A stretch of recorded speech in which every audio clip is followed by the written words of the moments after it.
नमस्ते बच्चों। पिछली वीडियो तक हमने पढ़ लिया था कि प्रोटीन अल्फा अमीनो अम्लों के बहुलक होते हैं। अल्फा अमीनो अम्ल आपस में पेप्टाइड बंध द्वारा जुड़ते हैं और बहुत सारे अल्फा अमीनो अम्ल जब आपस में जुड़ते हैं पॉलीपेप्टाइड स्ट्रक्चर बनती है, तब बनते हैं प्रोटीन। अब हमें प्रोटीन की संरचना पढ़नी है। प्रोटीन की संरचना और आकृति का अध्ययन 4 स्तरों पर किया जाता है। सबसे पहले प्रोटीन की प्राथमिक संरचना। मतलब ये है कि प्रोटीन कॉम्प्लिकेटेड बहुत होते हैं, बहुत भारी और बड़े अणु होते हैं। तो हम उनको समझने के लिए स्टार्टिंग से चलते हैं कि किस प्रकार से शुरू में संरचनाएं बनती हैं, फिर वो आगे दूसरी संरचना में बदलती हैं, फिर तीसरी में बदलती हैं और फाइनली हमें प्रोटीन की जो संरचना प्राप्त होती है उन सब के बारे में पढ़ना है। तो सबसे पहले प्रोटीन की प्राथमिक संरचना, जो अमीनो अम्लों से स्टार्ट करेंगे हम। किसी प्रोटीन के प्रत्येक पॉलीपेप्टाइड में, आपको पता है प्रोटीन पॉलीपेप्टाइड होते हैं, अमीनो अम्ल एक विशिष्ट क्रम में जुड़ते हैं। अमीनो अम्लों का यह विशिष्ट क्रम प्रोटीन की प्राथमिक संरचना को बताता है।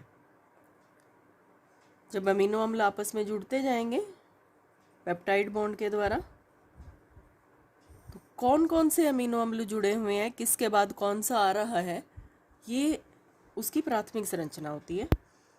और अमीनो अम्ल का क्रम बदलते ही 20 अमीनो अम्ल हैं, आपको पता है, एक विशेष क्रम में जुड़ते हैं तो प्रोटीन बनते हैं। अगर किसी भी एक अमीनो अम्ल का क्रम बदल जाए या उसकी जगह पर कोई और अमीनो अम्ल आ जाए उस स्थान पर, तो प्रोटीन बदल जाता है। ये बहुत बड़ी और ख़ास बात है। इससे संबंधित कुछ पॉइंट्स हैं जो हम बुक में पढ़ेंगे।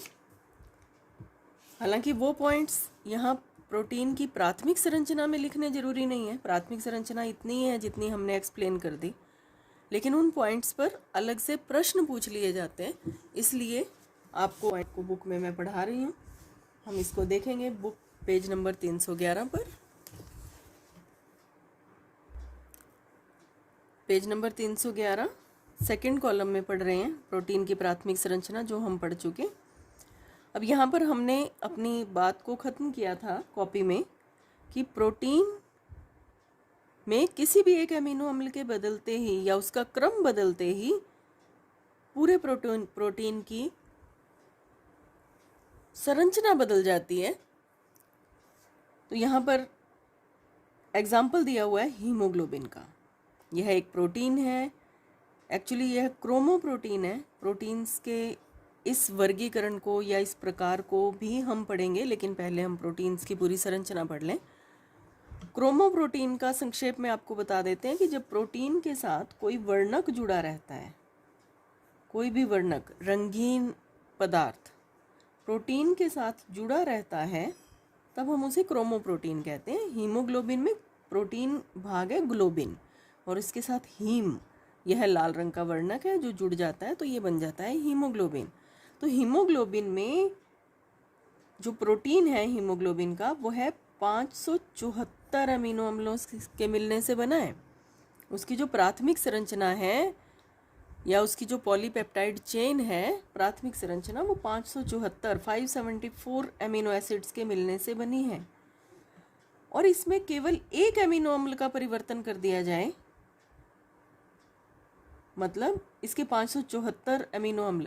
अब एक बात और आप कहेंगे कि जी 20 ही अमीनो अम्ल है। वही 20 अमीनो अम्ल बार बार बदल बदल कर 574 यूनिट्स में एक पॉलीपेप्टाइड चेन बनाते हैं, जिसको हम हीमोग्लोबिन का नाम देते हैं। रहेंगे 20 ही, लेकिन वो बदलते रहेंगे, आगे पीछे आते रहेंगे, तो उनका क्रम अलग अलग आता रहेगा। तो इसमें यदि यहाँ पर दे रखा है ग्लूटीन की जगह पर वैलीन आ जाए, ग्लूटामीन या ग्लूटीन की जगह पर, और ग्लूटामीन है, ग्लूटामीन की जगह पर यदि वैलीन आ जाए तो हीमोग्लोबिन की संरचना बदल जाती है और सिकल सेल एनीमिया नामक रोग हो जाता है। आपको ध्यान होना चाहिए इस बात का कि हीमोग्लोबिन आरबीसी पर पाया जाता है। आरबीसी ऐसी होती है प्लेट जैसी, उसके ऊपर हीमोग्लोबिन होता है, एचबी से शो करते हैं हम इसको। जैसे ही हीमोग्लोबिन में ग्लूटामीन की जगह वैलिन आता है, हीमोग्लोबिन की संरचना बदलती है, आरबीसी की संरचना कुछ ऐसी हो जाती है, हंसिया जैसे। आप लोगों ने खेत में फसल काटने के लिए हंसिया देखा होगा, वैसी आकृति हो जाती है। सिक्कल बोलते हैं उसको। सिक्कल सेल एनीमिया इस रोग का नाम है, क्योंकि ये जो आरबीसी थी, रेड ब्लड सेल्स या रेड ब्लड कॉर्पसेल्स, वो सिक्कल जैसी हो गई, इसलिए इसको सिक्कल सेल एनीमिया बोलते हैं। इस पर आपके पीछे प्रश्न भी है, तो इसको ध्यान से करेंगे। आपको यहाँ से बताना होता है कि हीमोग्लोबिन 574 एमिनो अम्लों का क्रोमोप्रोटीन है। यदि इसमें ग्लूटामीन की जगह वैलिन आ जाए तो हीमोग्लोबिन की संरचना बदल जाती है और सिक्कल सेल एनीमिया नामक रोग हो जाता है। इसके बाद है कि कैसे पता लगाया जा सकता है कि किसी प्रोटीन में कौन कौन से अमीनो अम्ल हैं। हमने 574 की बात की, बहुत मुश्किल रहा होगा बेटा इन 574 अमीनो अम्लों का पता लगाना।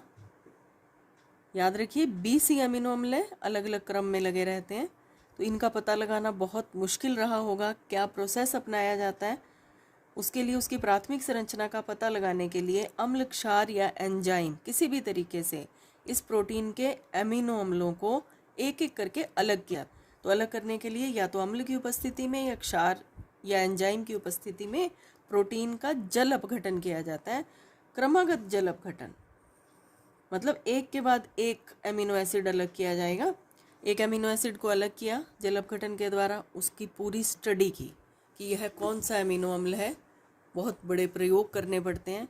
तो एक एमिनो अम्ल आ गया कि ये वाला एमिनो अम्ल है, फिर एक और को अलग किया, फिर उसकी स्टडी की, तो उनका क्रम लिखते जाते हैं। एक सिरे से शुरू कर देते हैं, सी सिरे से या एन सिरे से, तो उसको लिखना शुरू कर देते हैं कि ये अमीनो एसिड है, फिर ये अमीनो एसिड है। तो उस प्रोटीन में सारे के सारे अमीनो अम्लों का पता चल जाता है।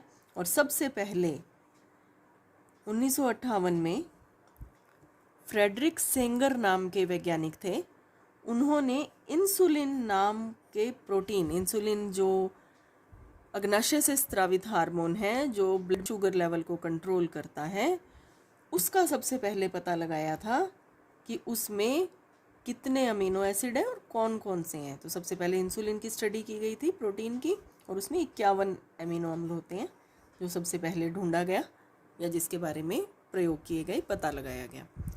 तो ये हमने की प्रोटीन की प्राथमिक संरचना कि अमीनो अम्ल किस क्रम में एक दूसरे के साथ पूरी चेन में जुड़े रहते हैं। अब हम करेंगे इसकी द्वितीयक संरचना।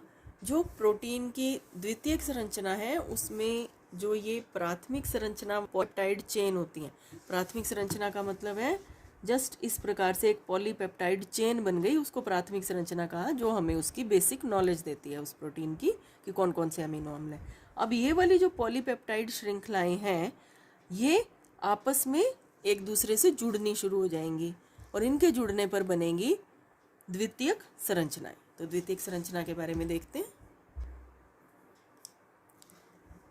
प्रोटीन अणु में पॉलीपेप्टाइड श्रृंखलाएं पेप्टाइड बंध में उपस्थित CO, याद करें पेप्टाइड बॉन्ड ये था CONH, CO ग्रुप और NH ग्रुप के बीच हाइड्रोजन बॉन्डिंग द्वारा जुड़कर विशिष्ट बनावट देती हैं। अब पीछे का याद करते हैं। हाइड्रोजन बॉन्डिंग क्या थी? हाइड्रोजन बॉन्डिंग का मतलब होता है जब कोई भी हाइड्रोजन परमाणु दो अधिक विद्युत ऋणी परमाणुओं के बीच में आ जाता है। जैसे नाइट्रोजन और ऑक्सीजन के बीच में आ गया, ऑक्सीजन और ऑक्सीजन के बीच में आ गया, तब जो बॉन्ड बनते हैं उसे कहा जाता है हाइड्रोजन बॉन्ड। एक तरफ तो इसका खुद का बॉन्ड रहेगा, जैसे हम जल में करते हैं H2O में, ऑक्सीजन, ये जल की संरचना है HOH। ऐसे ही हम एक और जल की संरचना करते हैं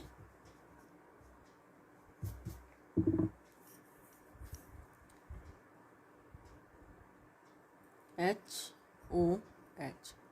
अब ये वाला हाइड्रोजन है, ध्यान से देखो इसको, ये एक इस ऑक्सीजन और इस ऑक्सीजन के बीच में आ गया, तो यहाँ पर इस प्रकार से ये जुड़ जाता है ऐसे। इसके साथ तो इसका वास्तविक बंध है और इसके साथ टेम्परेरी बॉन्ड बना लेता है, हालांकि ये बॉन्ड मजबूत होते हैं। इसको कहा जाता है हाइड्रोजन बॉन्ड। तो जब भी कोई हाइड्रोजन दो अधिक विद्युत ऋणी परमाणुओं के बीच में आ जाएगा, तब हम कहते हैं कि उसमें हाइड्रोजन बॉन्डिंग बन जाती है या हाइड्रोजन बॉन्ड दिखने लगते हैं। तो यहाँ पर भी CO ग्रुप और NH ग्रुप के बीच में हाइड्रोजन बॉन्डिंग बनती है और ये श्रृंखला द्वितीय संरचना का निर्माण करती है। तो इसको हम देख लेते हैं।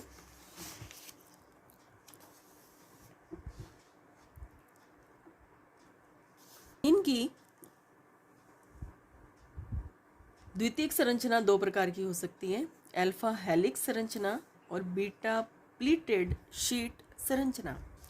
अल्फा हेलिक्स संरचना क्या होती है, देखें, जब पॉलीपेप्टाइड चेन, जो प्राथमिक चेन हमने पढ़ी थी, वो इस प्रकार से कुंडलित हो जाती है, ऐसे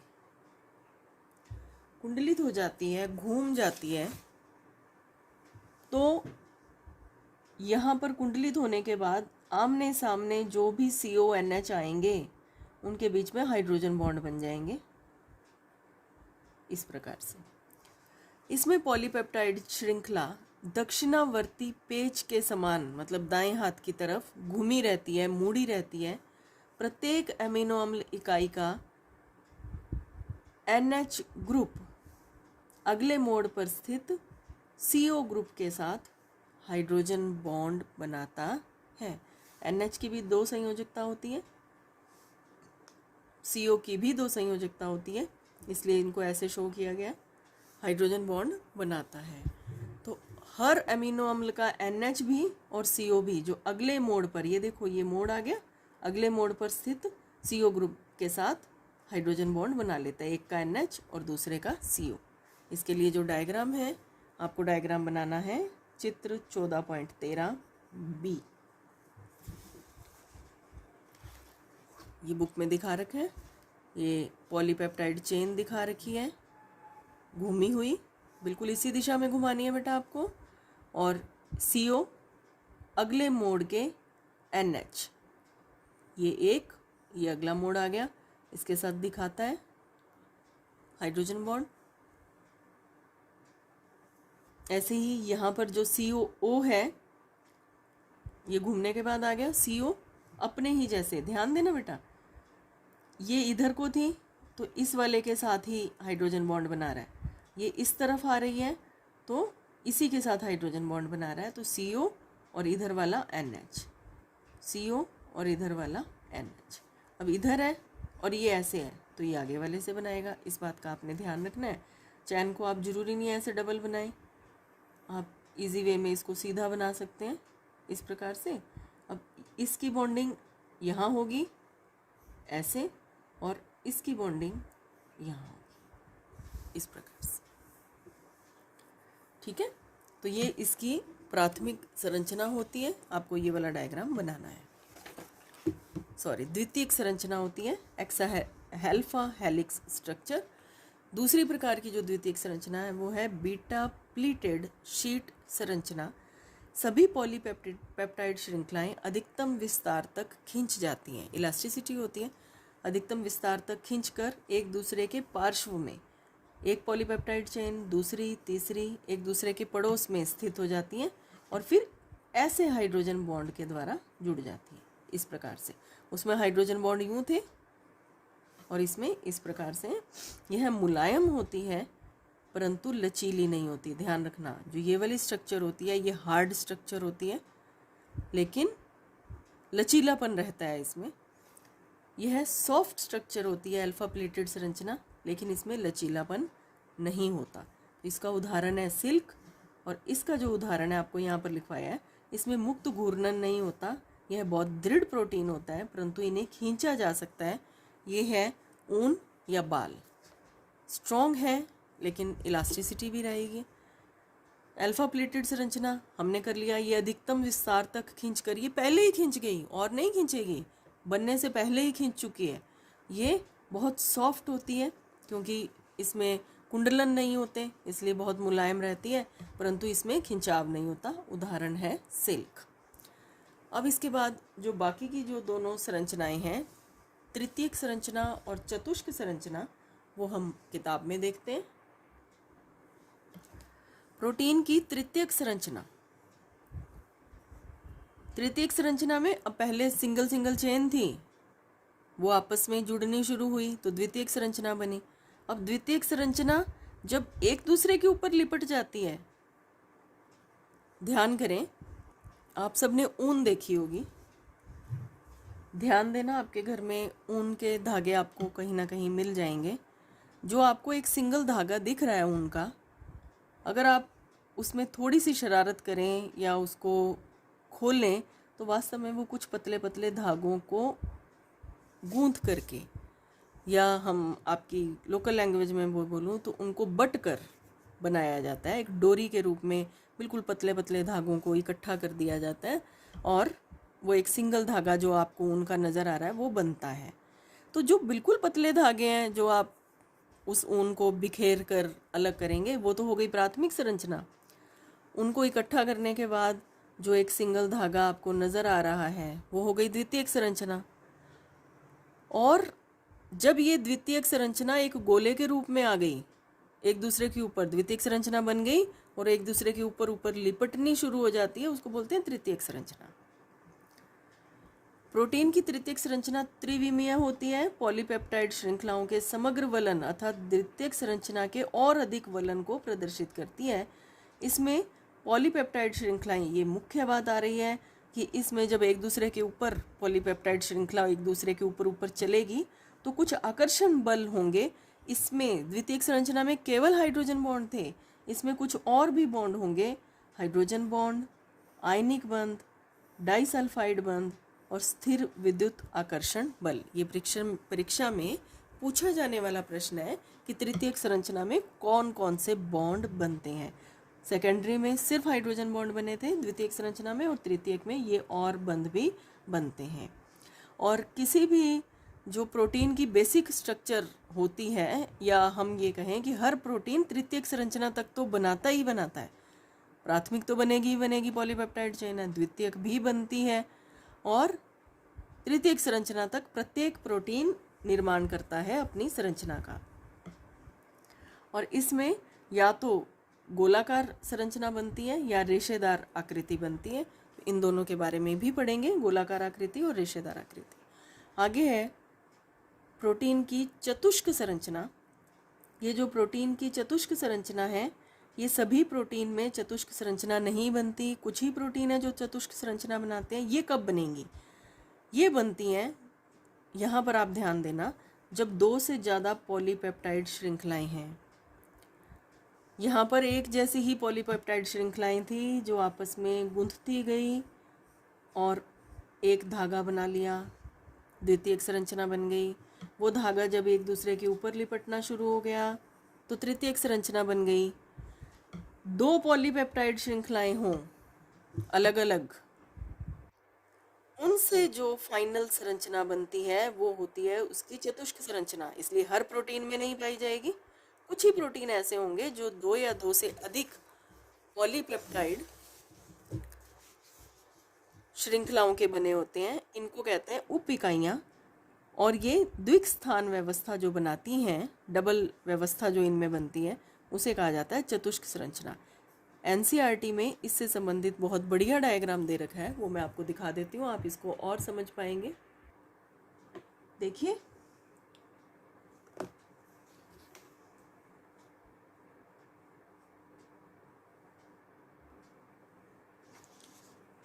यहाँ पर संरचना दिखाई गई है। ये प्राथमिक संरचना है जिसमें अमीनो एसिड आपस में जुड़े हुए हैं। ये प्राथमिक संरचना यहाँ पर द्वितीयक संरचना बना रही है। इधर देखिए, ये पॉलीपेप्टाइड चेन है, घूमी हुई पॉलीपेप्टाइड चेन आपको दिखाई हुई है। ये बन गई द्वितीयक संरचना। इस द्वितीयक संरचना को अब एक मोटे धागे के रूप में आपको दिखा दिया गया है ऐसे। बहुत सारी द्वितीयक संरचनाएं, ये जो द्वितीयक संरचना होती है, ये देखिए एक पॉलीपेप्टाइड चेन, ये दूसरी पॉलीपेप्टाइड चेन, ये मिलकर के द्वितीयक संरचना बना रही है। और ये जब एक दूसरे के ऊपर लिपटनी शुरू हो जाती हैं गोले के रूप में, तो ये बन जाती है तृतीयक संरचना। यहाँ पर हीमोग्लोबिन का एग्जाम्पल आपको दिया गया है। ये उसकी प्राथमिक संरचना, ये द्वितीयक संरचना, और यह है तृतीयक संरचना। तृतीयक संरचना में अब इसमें एक ग्रुप और आ गया, हीम। हमने अभी पढ़ा था हीमोग्लोबिन क्रोमोप्रोटीन है। ग्लोबिन नामक प्रोटीन के साथ हीम नामक वर्णक जुड़ा रहता है, तो ये हीम यहाँ पर दिखाया गया है। और जब ये ऐसी दो पॉलीपेप्टाइड श्रृंखलाएं आपस में जुड़ी होती हैं, या दो पॉलीपेप्टाइड श्रृंखलाओं की तृतीयक संरचना, इसको आप चतुष्क संरचना मान सकते हैं। तो बेसिकली आपको तीन संरचनाएं देखनी है। प्राथमिक, जिसमें अमीनो एसिड सीधी लाइन में जुड़े हैं, अमीनो एसिड ऐसे जुड़े हैं। इस पॉलीपेप्टाइड श्रृंखलाओं के आपस में गुथने से बनती है द्वितीयक संरचना। दो प्रकार से गुथ सकती हैं, अल्फा हेलिक्स या बीटा प्लीटेड संरचना में। जब वो अपने ऊपर ही लिपटती चली जाती है ऊन के गोले की तरह, तो वो बनती है तृतीयक संरचना। और यदि यह ऊन का गोला ऐसी दो द्वितीयक संरचनाओं के गुथने से बन रहा है, एक दूसरे के ऊपर चढ़ने से बन रहा है, लपेटे जाने से बन रहा है, तब हम उसे कहते हैं चतुष्क संरचना। किसी किसी प्रोटीन में होगी, किसी में नहीं होगी। तो ये हुई प्रोटीन की संरचनाएं। अब हमें पीछे हमने अभी किया था तृतीयक संरचना में दानेदार संरचना और रेशेदार संरचना, आपको कहा था कि पढ़ाते हैं आपको। तो पेज नंबर 307 पर दो प्रकार की संरचनाएं प्रोटीन की दे रखी हैं, दानेदार प्रोटीन और रेशेदार प्रोटीन और दानेदार प्रोटीन। ये क्या होते हैं, इनमें क्या अंतर है, वो देख लेते हैं, क्योंकि इस पर अलग से प्रश्न पूछा जाता है। तो इसको देखते हैं। ये तृतीयक संरचना के आधार पर ही होता है कि तृतीयक संरचना कैसे बनी, एक दूसरे के ऊपर लिपट करके उन्होंने किस प्रकार की संरचना बनाई। वही होता है, या तो दानेदार रूप में एक दूसरे के ऊपर आएंगे वो, या रेशे के रूप में एक दूसरे के ऊपर आते हैं। तो देखिए, रेशेदार प्रोटीन रेखीय अणुओं से बनी प्रोटीन होती हैं। पॉलीपेप्टाइड श्रृंखलाएं अंतरा आणविक हाइड्रोजन बंधों द्वारा जुड़ी रहती हैं। अलग अलग अणुओं के बीच में हाइड्रोजन बॉन्ड होते हैं। लंबी धागे जैसी संरचनाएं होती हैं। अब मुख्य अंतर आ रहे हैं। इनकी जो संरचना होती है ताप और पीएच में परिवर्तन के बाद भी परिवर्तित नहीं होती। रेशेदार प्रोटीन की जो संरचना होती है बहुत रिजिड संरचना होती है। ताप बदल दें, पीएच बदल दें, तब भी बेसिक संरचना नहीं बदलेगी। यह जल में अविलय प्रोटीन होता है। जंतु ऊतकों के संरचनात्मक पदार्थ को बनाता है। शरीर की मुख्य संरचना इनसे बनती है। कोलेजन, मायोसिन, किरेटिन जिससे बाल बनते हैं, मायोसिन जिससे पेशियां बनती हैं, कोलेजन भी तंतु होते हैं। तो ये संरचनाओं को बनाते हैं शरीर की। दानेदार प्रोटीन, यह कुंडलीनुमा अणुओं से बनने वाले प्रोटीन होते हैं। इसमें भी विभिन्न पॉलीपेप्टाइड श्रृंखलाएं अंतःआण्विक, एक ही अणु के अंदर, कुंडली तो तभी बनेगी ना, एक ही अणु के अंदर अंदर हाइड्रोजन बॉन्ड बनेंगे। अम्ल, क्षार या लवण के जलीय विलयन में विलेय प्रोटीन होते हैं। इनका कार्य, ये संरचना को बना रहे थे, परमानेंट प्रोटीन्स हैं, इसीलिए इनकी संरचना नहीं बदलती। शरीर में यदि ताप बदल जाए शरीर का या पीएच बदल जाए तो हमारे शरीर की संरचना नहीं बदल जाती। पेशियों की संरचना, बालों की संरचना नहीं बदलती, वो रेशेदार प्रोटीन से बने हैं। लेकिन जो ये वाले प्रोटीन हैं, दानेदार प्रोटीन, ये जल में विलय होते हैं और जीवन चक्र को नियंत्रित करते हैं। हमारे जो शरीर के अंदर विभिन्न क्रियाएं चल रही हैं उनको नियंत्रित करते हैं। उदाहरण है हीमोग्लोबिन, वर्णक है, क्रोमोप्रोटीन है जो ऑक्सीजन का परिवहन करता है, ऑक्सीजन को फेफड़ों से कोशिकाओं तक ले जाने का कार्य करता है। इंसुलिन हार्मोन है जो रक्त में शर्करा का नियंत्रण करता है। तो ये जो दानेदार प्रोटीन होंगे ये शरीर की क्रियाओं को नियंत्रित करते हैं और ये ताप और पीएच के साथ इनकी संरचना बदलती है। अगर शरीर के ताप में बहुत ज़्यादा परिवर्तन आ जाए या पीएच बॉडी का बदल जाए तो इनकी संरचना बदल जाएगी, इनके द्वारा होने वाले कार्य भी बदल जाएंगे। इसी के साथ एक और छोटा सा टॉपिक हमें और लेना है, वो है प्रोटीन का विकृतीकरण। विकृतीकरण शब्द आप समझ सकते हैं, विकृत होना, उसकी स्ट्रक्चर बदलना। अभी अभी हमने पढ़ा दानेदार प्रोटीन में कि यदि उनका पीएच और ताप बदल जाए शरीर का या उन प्रोटीन्स का, तो उनकी संरचना बदल जाती है। तो देखिए, प्रोटीन त्रिविमीय संरचना वाले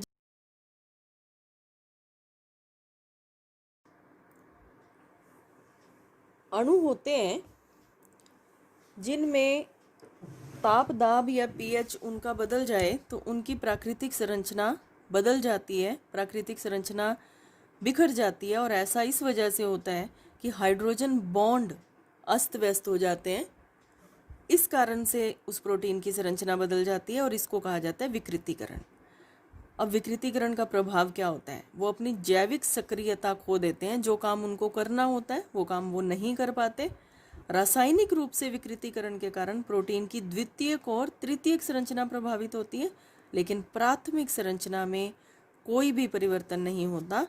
विकृतीकरण की यह प्रक्रिया अनुत्क्रमणीय होती है, आप दोबारा उसे उसकी जगह पर नहीं ला सकते। अंडे को उबालने पर उसकी सफ़ेदी में जो परिवर्तन होता है, आपने देखा होगा जब अंडे को बॉईल किया जाता है, जब कच्चा अंडा आपने कभी तोड़कर देखा हो तो उसके अंदर से दो पदार्थ निकलते हैं। एक पीले रंग का पदार्थ निकलता है जो थोड़ा सा सॉलिड होता है, और बिल्कुल पतला सफ़ेद रंग का पदार्थ निकलता है। दो भाग होते हैं अंडे के, लेकिन जब इनको बॉईल कर दिया जाता है अंडे को, तो दोनों भाग सेमी सॉलिड फॉर्म में हमें प्राप्त हो जाते हैं। दूध का स्कंदन या अवक्षेपण, जिसको पनीर बनना आप बोलते हैं, दूध में यदि कोई खट्टा पदार्थ मिला दिया जाए तो वह उसका अवक्षेपण हो जाता है, तो ये पनीर के रूप में बदल जाता है। तो हम इसको दोबारा उसकी जगह पर नहीं ला पाते, इसकी स्ट्रक्चर बदल जाती है। और ये विकृतीकरण का उपयोग कहाँ किया जाता है? देखिए, रक्त या सीरम में उपस्थित ग्लूकोज यूरिया अणुओं की जांच के लिए किया जाता है। इसके लिए क्या करते हैं, रक्त या जो सीरम का सैंपल होता है रोगी का, उसको अम्ल द्वारा उपचारित करते हैं, जिसमें उसमें उपस्थित सारे के सारे प्रोटीन विकृतीकृत होकर जम जाते हैं। उनको अलग कर लिया जाता है अपकेंद्रण विधि द्वारा। अब जो पीछे बचा उसमें केवल ग्लूकोज, यूरिया ये अणु होंगे जिनकी स्टडी कर ली जाती है। तो इस प्रकार से विकृतीकरण को हम पॉजिटिवली अपने लाभ के लिए भी काम में लेते हैं। Thank you.